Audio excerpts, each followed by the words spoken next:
Hello and welcome to this week's Park Life as we welcome promotion-chasing Cheltenham Town in a game where, considering where we're travelling to this season, it could be considered a local derby.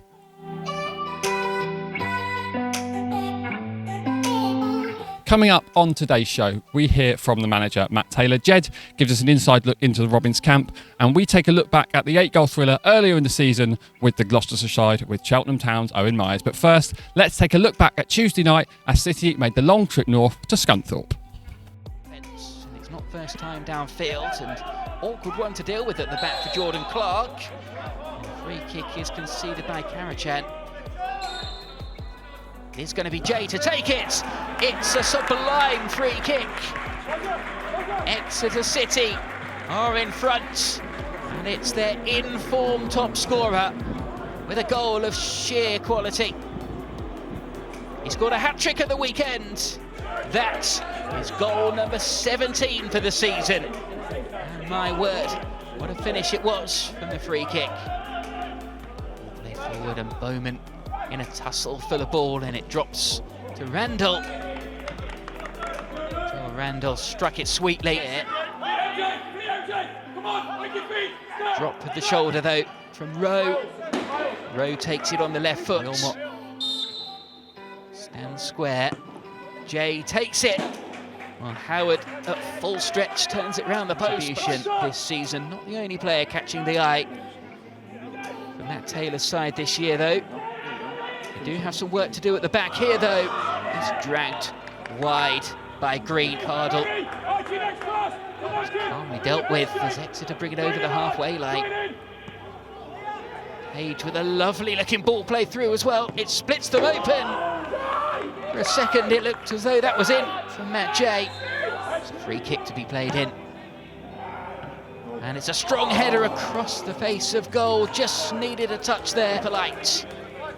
They would pass from him though, and it's Jay. Jay this time looking to provide an opportunity, appeals for a penalty as Randall goes down. Scunthorpe clear their lines.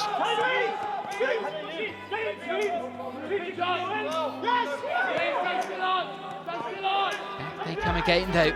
It's back-heeled into the area for Jay, and the shot in the end goes wide. It's urged by the coach to play it forward. Julia Blige, and it's taken on into the penalty area, and it's Sparks who keeps going, and it's got too much power for Howards. Exeter City have wrapped up the victory now. It's Jack Sparks, the substitute. It's his first ever league goal.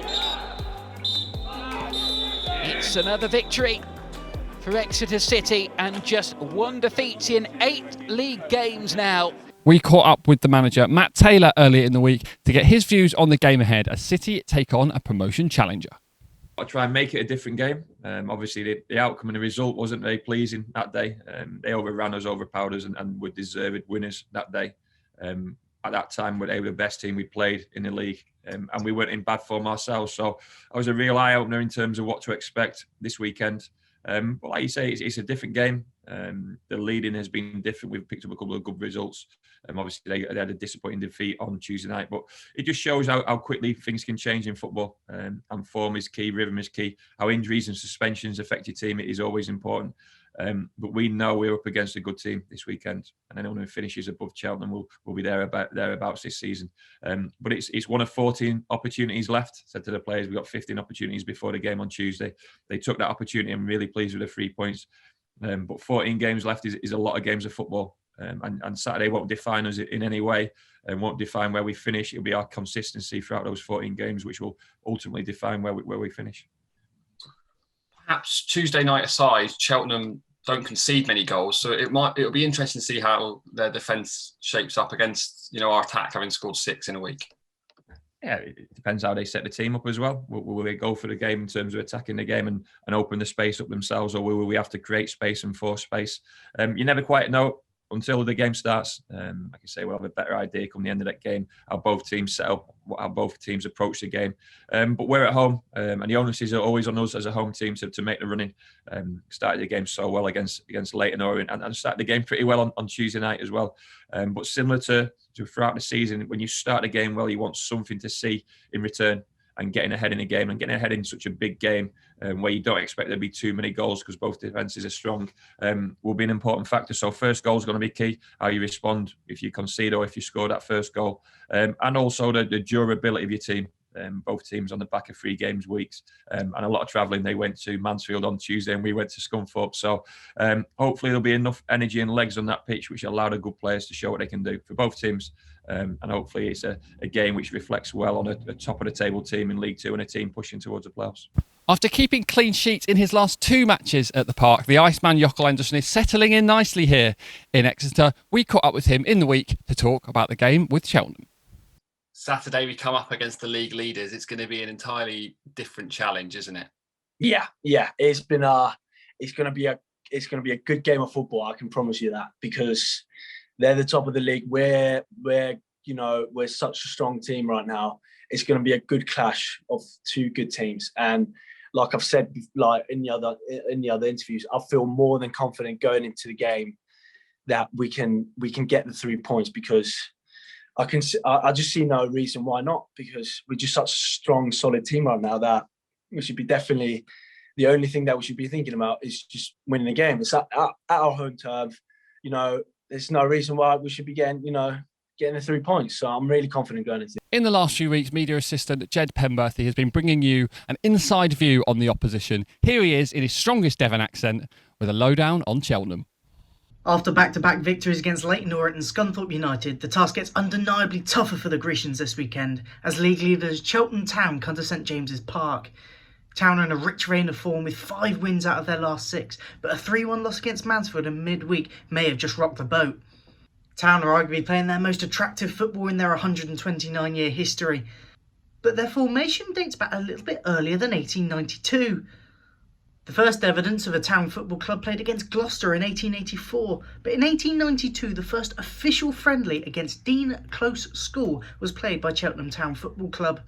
But it wasn't until the late 20th century when Cheltenham Town started to make a name for themselves, first promoted to the conference in 1985 and then again in 1997. Steve Cottrell was in charge back then and arguably started the most successful period in the club's history. In 1998, Town won the FA Trophy by beating Southport 2-0 in the final at Wembley, and a year later Cottrell guided them into the Football League for the very first time in their history. In 2002 he gained another promotion, this time to League One, before leaving for Stoke City at the start of the next season. Town's third-tier stay was short-lived and found themselves back into the conference in the early 2010s. This time Gary Johnson, now Torquay manager, took them back up into the Football League. In 2018, their latest manager, Michael Duff, took over and has definitely left his mark. This is Duff's first senior managerial appointment after spells at the Burnley youth side. As a player, Duff was a Burnley and Cheltenham legend, having spent half of his career at both sides. And in 1999, he actually scored the goal that got Cheltenham back into the Football League. Whilst at Burnley, Duff earned 24 caps for his native Northern Ireland, and now he's back at Cheltenham, but on the touchline, and he's taking them right to the top. Last season, Duff guided Cheltenham to the post-season playoffs, where unfortunately they were edged out by Northampton, something that both clubs share going into this game.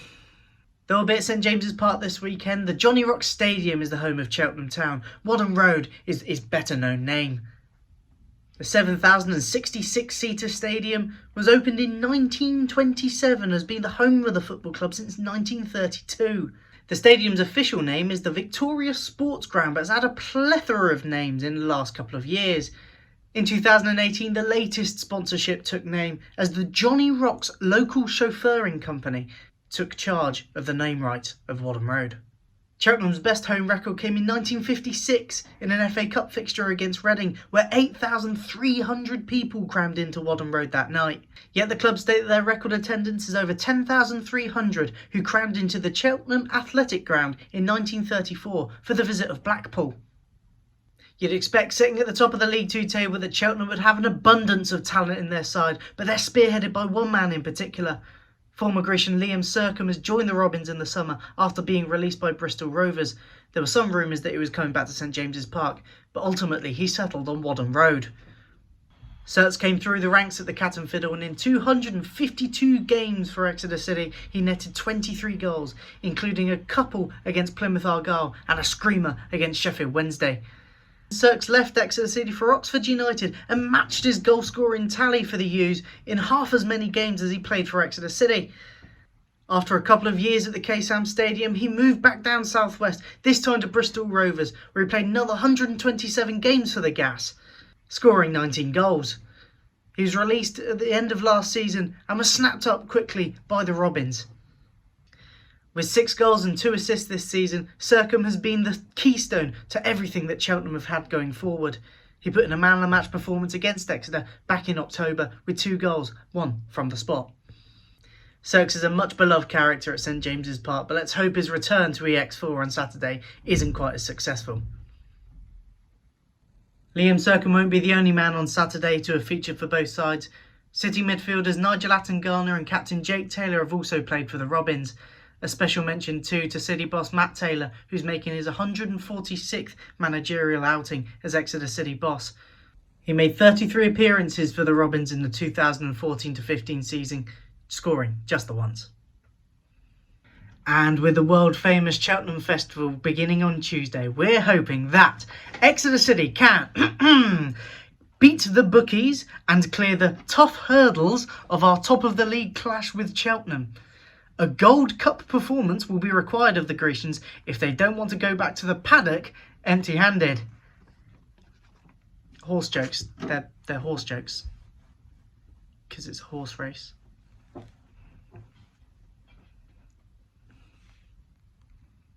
Park Life may be the best pre-match show in League Two, or we certainly think so anyway, but a close second surely got to be the Inside CTFC that the Cheltenham Town's media team put together. One of the hosts, Owen, spoke to us in the week and we looked back at the 5-3 thriller back in December and how we think this game is going to go. With Cheltenham's perspective, I suppose it was a superb game of football, wasn't it? Really attacking from both sides. It was a hard one to cover because it was one of the few away games where I was on my own. So trying to deal with that and all the social media at the same time as, you know, it was hard to keep up with. I think as soon as we went 1-0 up, we were 2-1 down, and I thought and of the 8 goals, I think I saw about 4 of them. So as I'm sure you know, when working in the media at a football club, you don't see a lot when you're on the social media because you've got to try and keep up with the game. Yeah. And I mean, one thing you would have seen was the fans back in the stadium. How good was it to see that? Because I think it was one of the first games at the time to have fans back. Yeah, I think that was the Saturday, and then the following Tuesday we had our fans back for the first time. So it was a strange experience. It's the first time I've been in the ground with fans, since the previous March. So even though they weren't Exeter fans, it was just nice to hear a bit of noise in the ground and hear some singing, and even the cheer of a goal. It's like you haven't heard that in such a long time. You sort of felt that things were starting to get back to normal, and then obviously it all got taken away from us again. But no, it was nice, and I think it was needed for not just for the players but for the fans as well. Yeah, I think it gave everyone a complete lift. I think at that time when everything was starting to look a bit dire and we were starting to lose hope, seeing fans back in stadiums was massive at the time.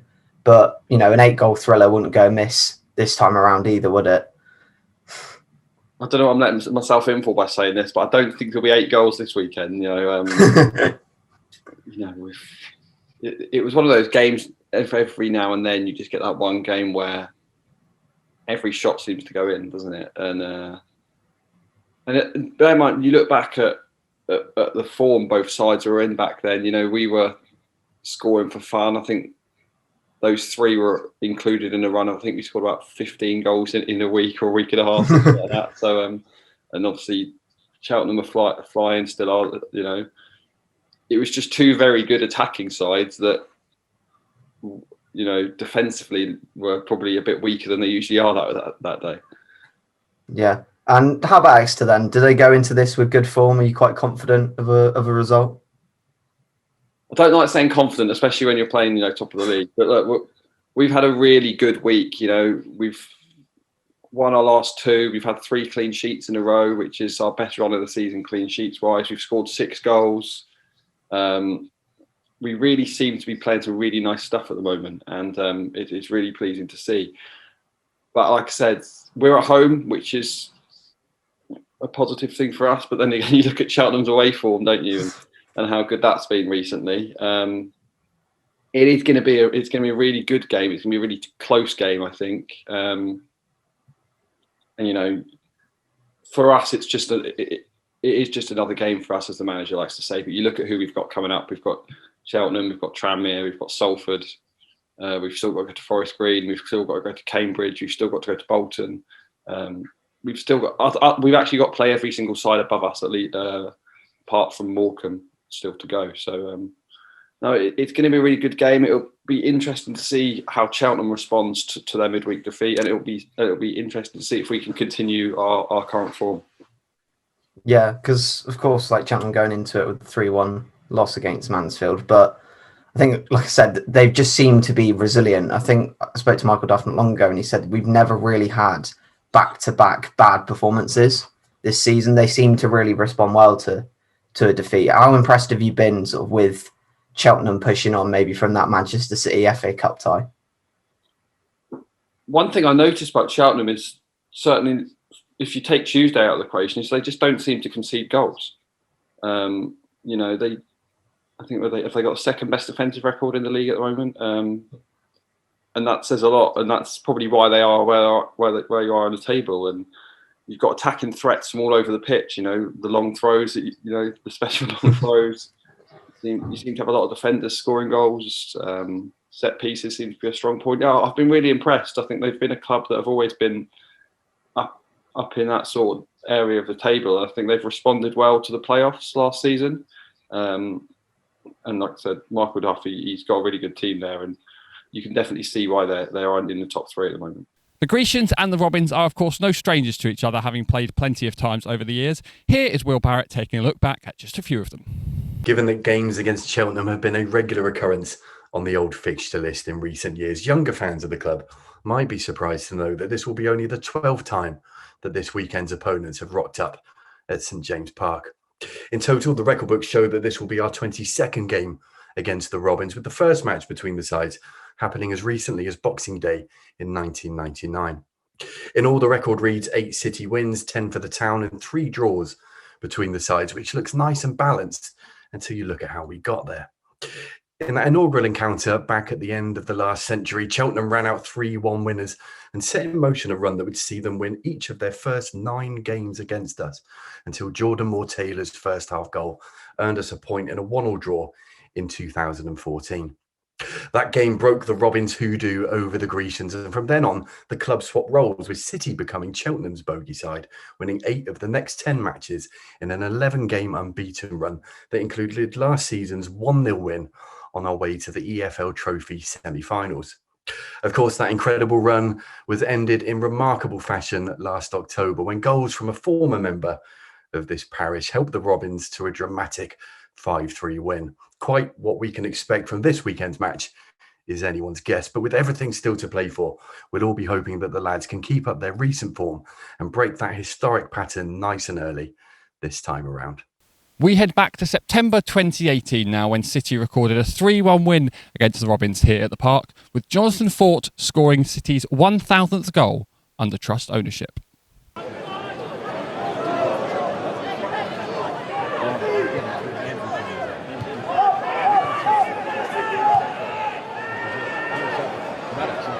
Maddox away for his man, shooting chance on his block by the defender. Really good play by Maddox, turning up on the Cheltenham right.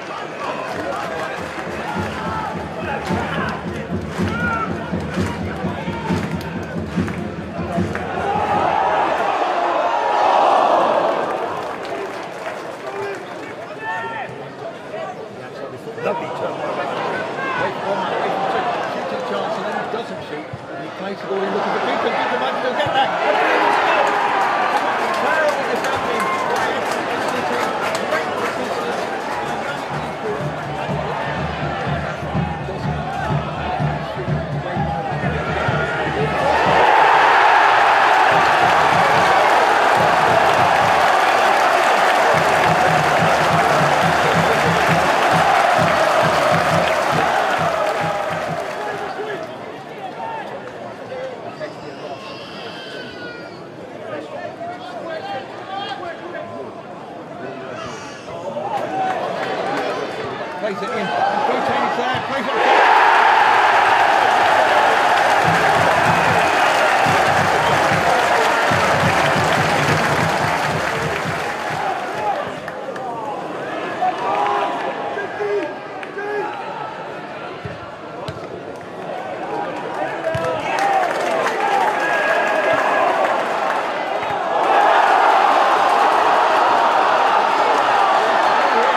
like ourselves, the Robins were in action on Tuesday night, heading into their game with Mansfield Town, top of the league. Let's see how they got on.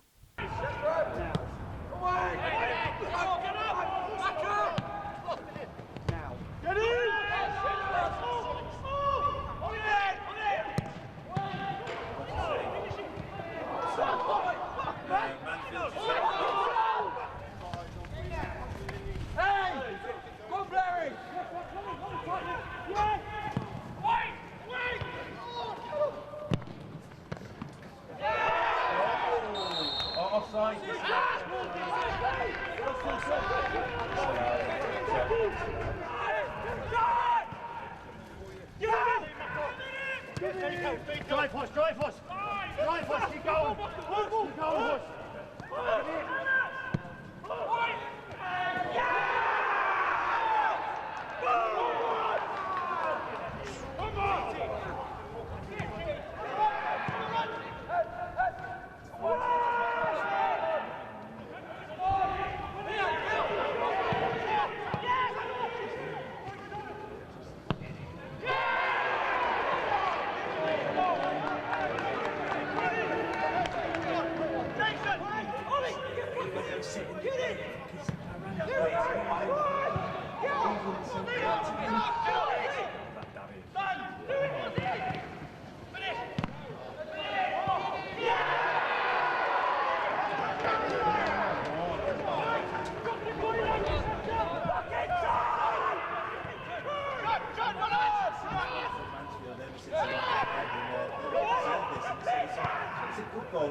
Follow in your heart, in spirit, in soul. You make every tackle, score every goal. You're part of it, wherever you are in the world. From the first minute until the last kick. Victories, heartbreaks, you're part of the fabric, the passion, devotion, supercharging emotion. For you, there is only one. Abiding loyalty, togetherness that is second to none. Follow every kick, every tackle, every goal. With access to live stream games and matchday commentary, with coverage spanning the globe. Behind the scene content, newsletters and match highlights. There is no better way for you to get closer to your club. And with iFollow sales supporting them, there's no better way to show your love. You can't be there with iFollow. After shocking us all with the revelation of sushi and popcorn in a meal deal, we thought it would be a great idea to ask Joel Randall some more questions to see what else he can surprise us with. Here he is with Will earlier in the week. Cool. So Joel Randall, as always, we have some fan questions this week from social media. We're going to start with Jordan Freeman, who asked, would you rather have a 5-star weak foot or 5-star skills? I think I back my weak foot, to be fair. I think I've got a good weak foot already. So I'm not saying it's 5-star, but I think I'd choose 5-star skill moves probably. Pick up some extra skill moves. Yeah, Why not? If they're available, you take them. Olivia says, if you couldn't play football, then what other sport would you like to go pro in? I back myself at table tennis. I don't know whether that's the best one, but yeah, I do enjoy I would like to be a pro table tennis player. All sports are good sports. That'd be great fun. You go to the Olympics on the back of that. Yeah. Elliot Lewis says you're on several loan spells to local clubs. Which was the best one and why?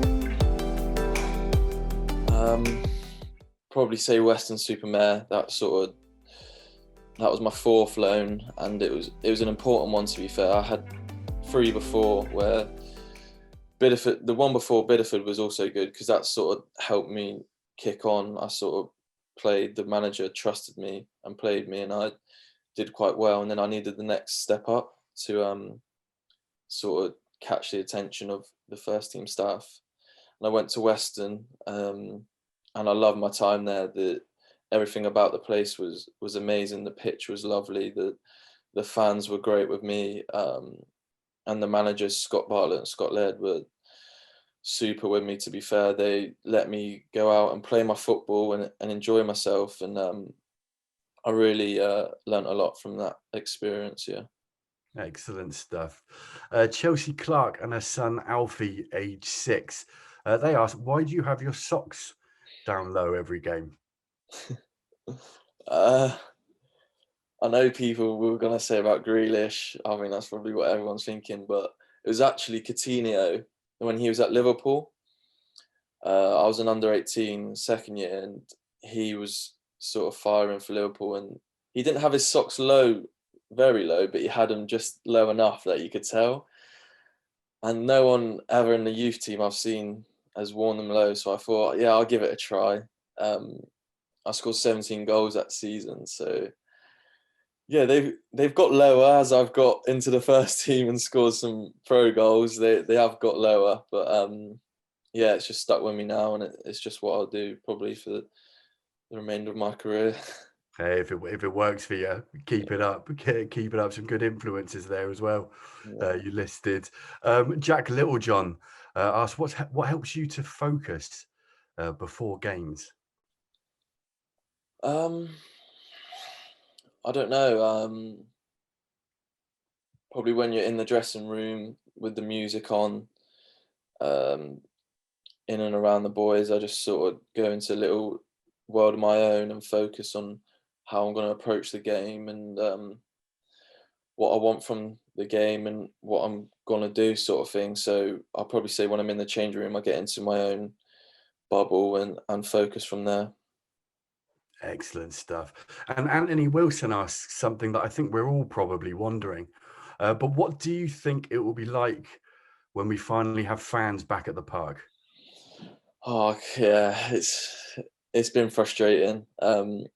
We did get a little taste. I remember we had like 3 or 4 games, and it just boosted me so much. When I was out there, I wanted to show some of the fans that haven't seen me yet. I wanted to show them what I was about as a player, but also for the team. We really want to play in front of the big bank. We've had some great wins at home this season, and it's a shame they haven't been there for some of them. So yeah, it would mean so much to me, and I can't wait to score in front of the big bank with it being full. That would mean a lot to me. Love it. Absolutely love it. We're all looking forward to that. A name that you might recognise, Andrew Wiseman, simply asks, arm day or leg day? I'd say leg. I like leg day. It's brutal, but I've got to have big legs. I think they're important. But as the sun's coming out, I think I need to focus more on arm day. The beach. I'll be hitting the beach soon with a couple of the boys. So arm days nearing. Yeah. Sun's out, guns out, and all that. Yeah. And last but not least, we've got a bonus question here from a young man named Scott Palfrey, and he's asked, "Who is your biggest fan?" Little Doris, my biggest fan. I don't know if people know, but I'm in Diggs, and she's a little girl that I live with here. She's 2 years old, and she calls me Jola around the house. I got her a little football the other day, so she's got a Randall kit. So maybe she might play for the Exeter ladies one day. But nah, she's so cute, and it's a pleasure to share a house with her. Oh, that's so nice. Well, thank you so much for your time today, Joel. On behalf of little Doris and all your fans, many thanks for spending time with us, and all the very best for the games ahead for the rest of the season. Thank you. That's all we've got time for on Park Life this week. Thank you so much for joining us. A reminder that we're back to the good old traditional 3 p.m. this weekend for the Cheltenham game. You can pick up a match pass for this one on iFollow for just £10. Make sure you pick that up before kick-off so you can watch the game from home and back the boys from your sofa. We'll have all the reaction and report after the game on our social media channels and the website. There's one last thing for me to say, and that is, come on, City!